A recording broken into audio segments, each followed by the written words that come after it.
Assalamu alaikum ustaz. Maası boyunca malumat berip koyuңузчу, kандай teriler aştalsa jarayt, kayсыл janavarlardын terileri aşatılsa dagı jarabайт, itin terisi aşatılsa jarayбы.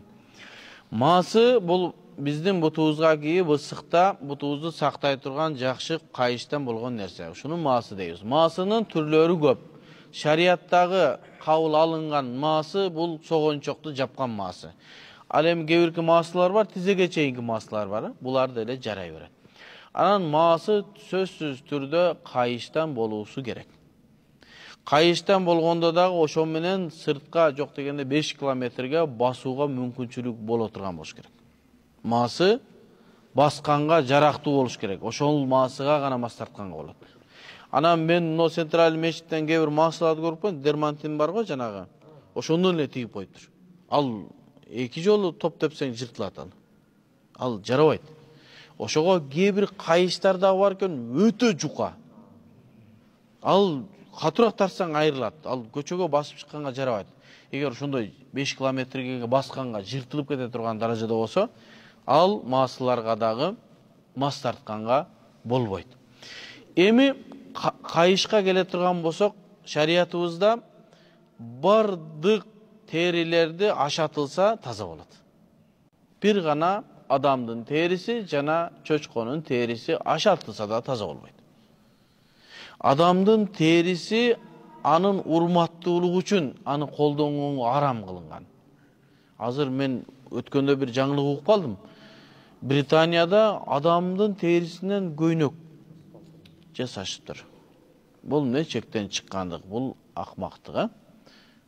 Адамдын ар бир мүчөсү урматталган. Ошон үчүн адамдын денесинен чыккан нерсе сатылбайт.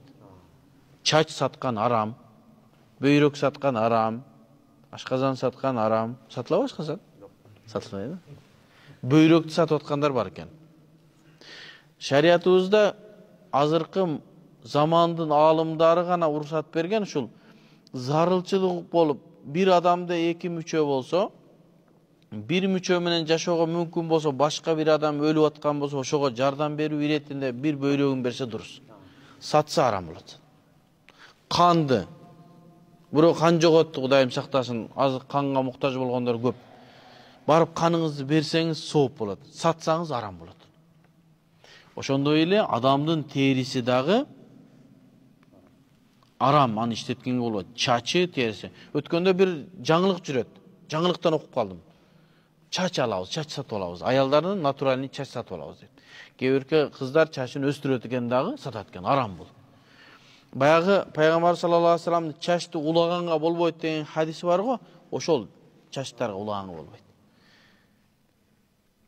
Аны сатканда арам, улагандагы арам болот. Эми адамдын терисине токтодук. Болду, адамдын териси иштеткенге болбойт.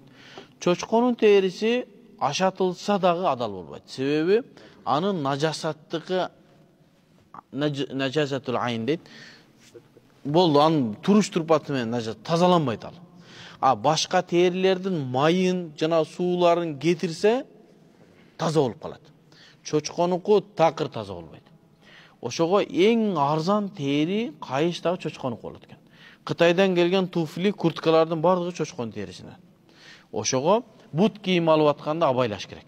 Бут кийим алып атканда абайлаш керек. Эгерде бут кийимдин ичиликтерине чочконун териси кылына турган болсо, кокус суу кирип кетсе же бут тердесе, байпакка баягы ным тийсе, анда эмне болот? Нажас кылат.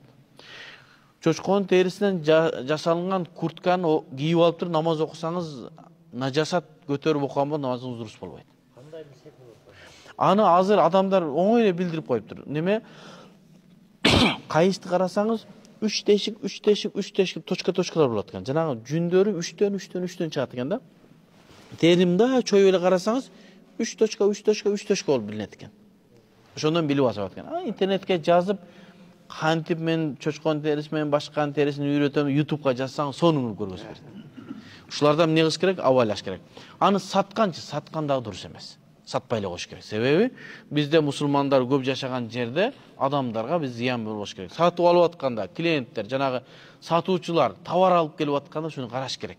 Кыргызстанга чочконун терисинен болгон курткаларды